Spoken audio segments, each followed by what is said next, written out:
Dear student, good morning. Class 11 Physics Chapter 4 Part 2 second part पढ़ा है। Second part में modulus vector की मैंने कल चर्चा किया था। तो मॉडुलस वेक्टर में कुछ हम कह रहे थे कि अगले वीडियो में बताएंगे। तो मॉडुलस वेक्टर हमने कैसे बताया था कि जैसे ये वेक्टर ए है तो इसका मॉडुलस वेक्टर क्या होता है। तो हम बोले थे कि इसका मॉडुलस वेक्टर मॉड में निकालते हैं। अब कैसे वेक्टर निकाला जाता है ये हमने कहा था कि चर्चा करेंगे। तो इसको अभी नहीं बताएंगे क्योंकि अभी हमें वेक्टर का यूनिट वेक्टर जानना पड़ेगा, तब इसके बाद इसकी आएंगे बात पर चर्चा करेंगे। तो आगे देखिए यूनिट वेक्टर क्या होता है। आगे टॉपिक है यूनिट वेक्टर। यूनिट वेक्टर तो यूनिट वेक्टर कैसे फाइंड किया जाता है, जिसको हम ए यूनिट वेक्टर को हम जैसे कोई वेक्टर ए है इसका यूनिट वेक्टर की बात करेंगे तो ए पे कैप लगाएंगे, ऐसे कैप लगाएंगे तो ये यूनिट वेक्टर कहलाएगा और इससे ये डिनोट करते हैं वेक्टर ए का यूनिट वेक्टर ऐसे डिनोट करते हैं। इसको कैसे फाइंड करते हैं तो यूनिट वेक्टर होता है वेक्टर ए में डिवाइड कर दें। वेक्टर ए में अगर उसके मॉडुलस वेक्टर से डिवाइड कर दें या मैग्नीट्यूड वेक्टर के मैग्नीट्यूड से डिवाइड कर दें तो वहां आपका हो जाएगा यूनिट वेक्टर। क्या फाइंड हो जाएगा? Unit vector. आई होप कि आपको समझ में आ रहा हो। बस आप इतना ध्यान रखें कि फार्मूला नोट करें, जब न्यूमेरिकल सॉल्व कराएंगे ना तो समझ में आ जाएगा, अगर नहीं समझ में आ रहा होगा तो यहां यूनिट वेक्टर निकालने का फार्मूला ये होता है। अब यूनिट वेक्टर किसे कहते हैं ये बात बनती है। तो यूनिट वेक्टर जो होता है ये एक प्रकार का वेक्टर ऑफ यूनिट, यानी a unit vector is a vector of unit magnitude drawn in the direction of vector. यानी ये जो होता है ये वेक्टर ऑफ यूनिट मैग्नीट्यूड होता है। यूनिट मैग्नीट्यूड होता है जिसको ड्रॉन किया जाता है, जो कि डायरेक्शन होता है, जिधर वेक्टर का डायरेक्शन होता है इधर इसका डायरेक्शन होता है। जैसे मैं मान लेता हूं कि ये आपका x एक्सिस है, y axis and z axis. तो ये x axis, y axis and z axis. तो अगर वेक्टर ये है तो इसका यूनिट वेक्टर i होगा, इसका यूनिट वेक्टर j और इसका यूनिट वेक्टर k।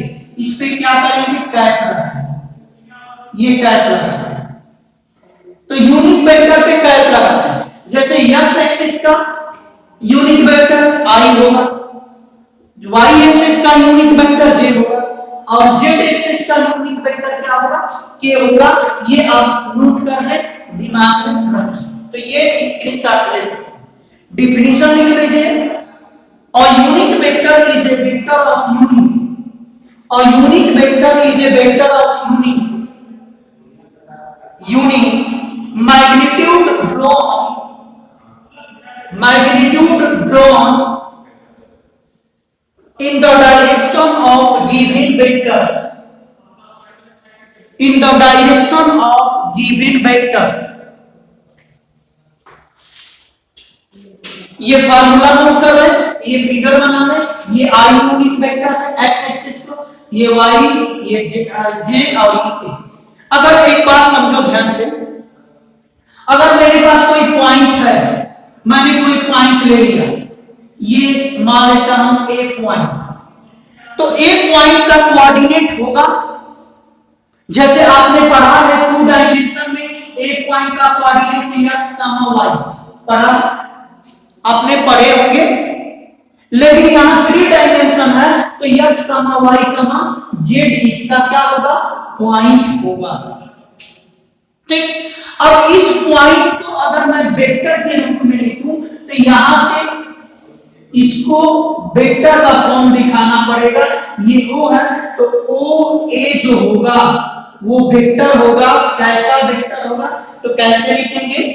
तो x एक्सिस के लिए x और उसका unit vector i, X I unit vector plus Y J plus Z के,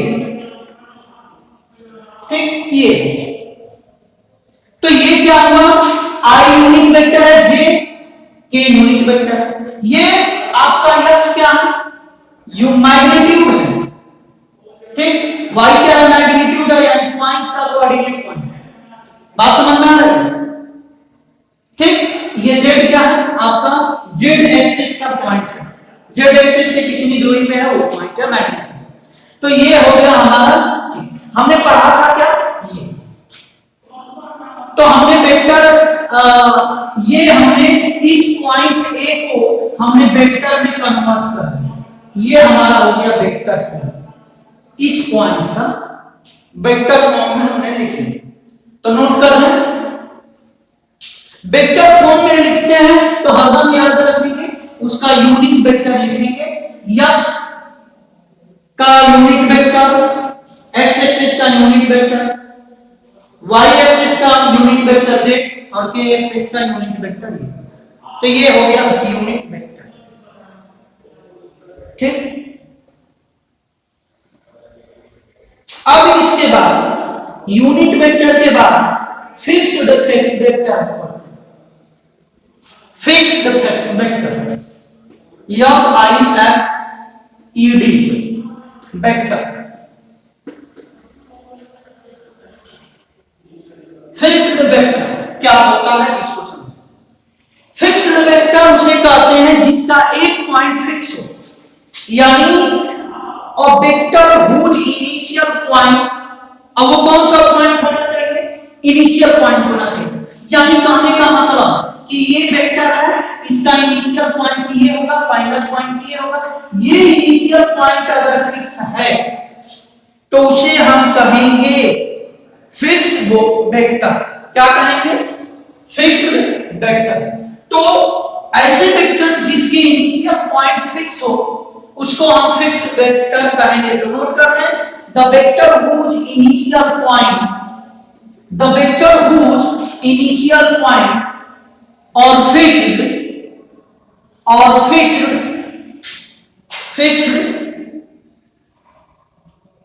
is called fixed vector, is called fixed vector, ठीक। आई होप कि आपको समझ में आ रहा है।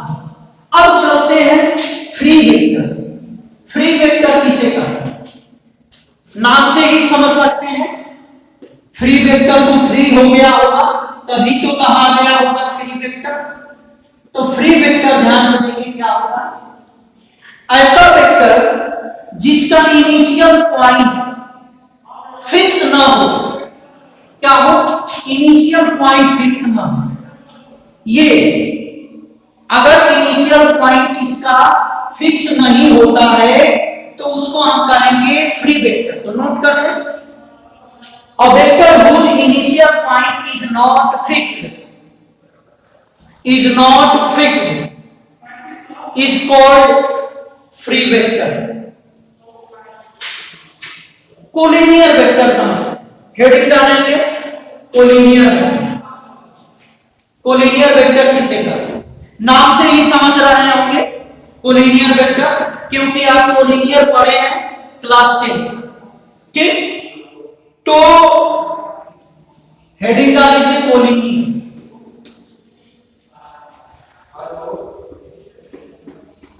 कोलिनियर वेक्टर, तो नोट करें, हेडिंग डालिए कोलिनियर वेक्टर। कोलिनियर वेक्टर क्या होता है, ऐसा वेक्टर जो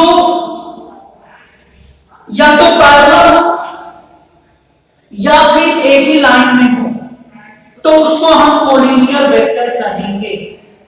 क्या, जैसे मान लो ये एक वेक्टर है, एक बी वेक्टर इसी पे है, तो ये कोलिनियर वेक्टर हो गए, ठीक। या दोनों पैरेलल हो, तो ए वेक्टर और ये बी वेक्टर, तो ये कोलिनियर। चाहे ऐसे भी हो सकते हैं, एक डायरेक्शन हो चाहे ना हो, उससे नहीं मतलब, पैरेलल होना चाहिए, तो कोलिनियर वेक्टर कहेंगे। तो नोट कर लें, कोलिनियर वेक्टर या पैरेलल वेक्टर भी कर सकते हैं। तो अ वेक्टर व्हिच, लिखें, a vector which either act along the same line, either act along the same line, along the same line, or along parallel lines, along parallel lines, parallel lines are called collinear vector या OR parallel vector और parallel vector. अब यहां समझें कि दो vector को parallel vector कब दिखा सकते हैं। अब तो हमें ऐसे थोड़े बता सकते हैं कि पैरेलल, अब मान लो कि a बराबर दिया है, a बराबर x1 i plus x y1 j plus z1 k, इस पे यूनिट वेक्टर ऐसे लगाएंगे, नहीं तो गलत होता है। ये दिया है a दिया और b की वैल्यू दिया है x2i, ठीक, y2j प्लस z2k, अगर ऐसे दिया यूनिट वेक्टर यूनिट, ठीक। अगर इसके बाद कह दिया कि ये प्रूव करिए कि ये दिखाइए कि क्या है, पैरेलल है या कोलिनियर है, तो फॉर पैरेलल के लिए कंडीशन होता है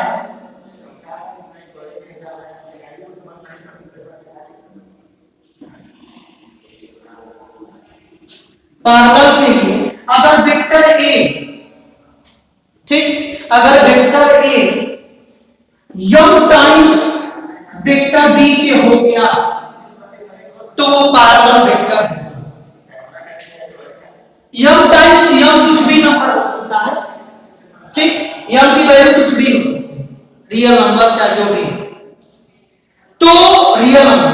तो यहां a अगर b के m टाइम्स है, m की वैल्यू 1 भी हो सकती है, जो भी हो, तो वहां हम कहेंगे पैरेलल वेक्टर है, ठीक। स्क्रीनशॉट ले लीजिए,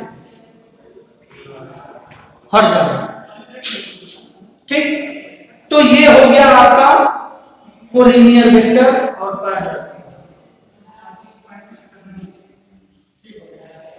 coplanar and coaxial vector, coplanar vector किसे कहते हैं ये ध्यान, ऐसा वेक्टर्स जो एक ही प्लेन में हो, क्या हो, एक ही प्लेन में हो, तो उसको कहेंगे कोप्लेनर वेक्टर। हेडिंग डाल लीजिए, coplanar vector, planar vector, coplanar vector उसे कहते हैं, नोट करिए, the vectors which act in the same plane is called coplanar। एक ही प्लेन, जैसे ये प्लेन है, इसमें बहुत सारे वेक्टर होंगे, इसको कोप्लेनर वेक्टर कहेंगे क्योंकि एक ही प्लेन में है। कोलिनियर नहीं कहेंगे, कोप्लेनर वेक्टर कहेंगे। आई होप कि आपको समझ में आ रहा होगा, ठीक। तो कोप्लेनर एंड कोलिनियर में अंतर समझिए। कोप्लेनर मतलब एक ही प्लेन में होना चाहिए, कोलिनियर मतलब एक ही लाइन में होना चाहिए। अब कोइनिशियल वेक्टर,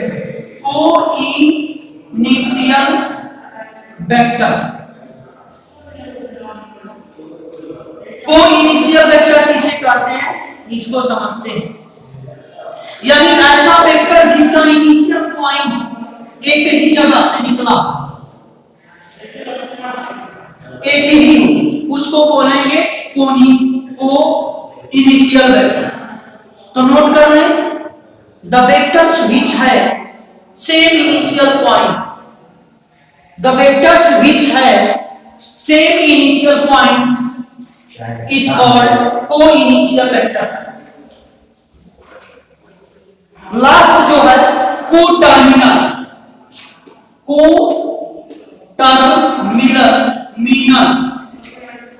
वेक्टर। कोटर्मिनल वेक्टर क्या होता है, तो याद रखें टर्मिनल किसको बोलते हैं, ये वाले पॉइंट।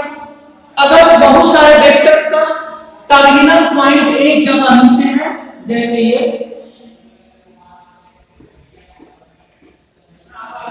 तो इसको कहेंगे कोटर्मिनल पॉइंट वेक्टर। तो नोट करें द वेक्टर्स विच है common terminal points is called coterminal vector. क्या करेंगे, is coterminal vector. I hope कि आपको इतना थ्योरी समझ में आया होगा। अगर नहीं समझ में आया होगा कमेंट करिएगा, जरूर फिर से उसको बताया जाएगा। ठीक, तो आज के लिए बस इतना। Thank you.